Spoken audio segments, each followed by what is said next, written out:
और आपको बता दें कि भारत के 13वें राष्ट्रपति रहे प्रणब मुखर्जी की आज जन्म तिथि है। प्रणब मुखर्जी ने देश के ऐसे राजनेता के रूप में वो जाने जाते हैं जिन्होंने अपनी हर जिम्मेदारी को बखूबी निभाया। वे एक कुशल प्रशासक के तौर पर हमेशा याद किए जाते रहेंगे। प्यार से प्रणब दा कहकर पुकारे जाने वाले पूर्व राष्ट्रपति भारतीय राजनीति के दिग्गज राजनेताओं में से एक थे, जिन्होंने राजनीति में करीब 5 दशकों से ज्यादा की सफल पारी खेली।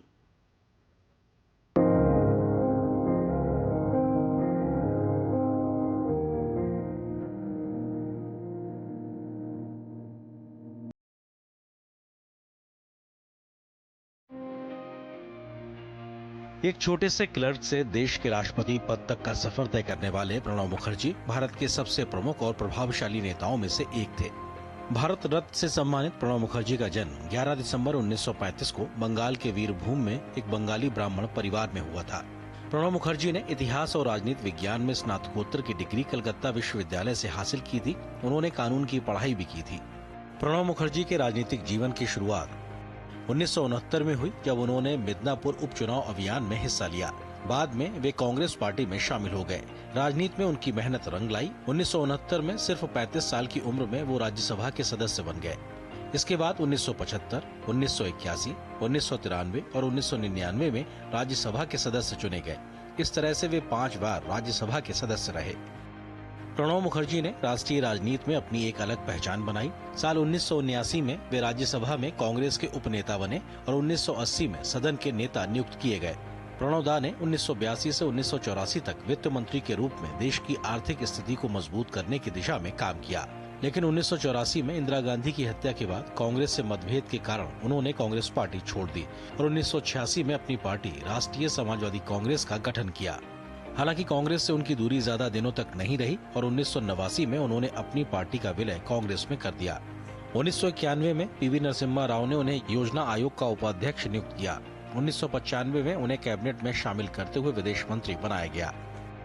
प्रणब मुखर्जी ने भारत सरकार के कई अहम मंत्रालयों की जिम्मेदारी संभाली।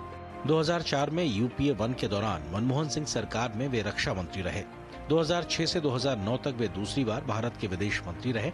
इस दौरान उन्होंने अमेरिकी सरकार के साथ असैनिक परमाणु समझौते पर हस्ताक्षर किए और साथ ही साथ असैन्य परमाणु व्यापार में भाग लेने के लिए परमाणु सप्लायर्स समूह के साथ भी हस्ताक्षर किए, जो बेहद महत्वपूर्ण काम था। प्रणब मुखर्जी 3 बार 1980 में, 1984 में और 1990 में भारत के वाणिज्य मंत्री भी रहे। 2009 से 2012 तक वो दूसरी बार भारत के वित्त मंत्री बने। 2012 में यूपीए सरकार की ओर से प्रणब मुखर्जी को राष्ट्रपति पद के उम्मीदवार के तौर पर नामित किया गया। उन्होंने राष्ट्रपति के चुनाव में पीए संगमा को 70% वोटों से हराते हुए चुनाव जीता।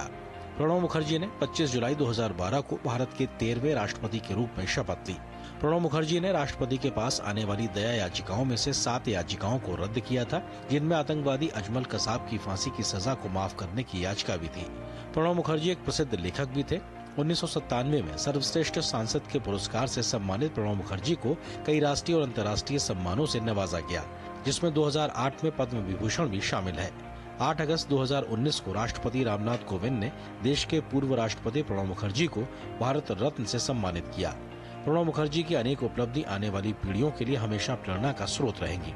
साथ ही देश के लिए उनका अभूतपूर्व योगदान हमेशा याद किया जाएगा। Bureau report, DD news.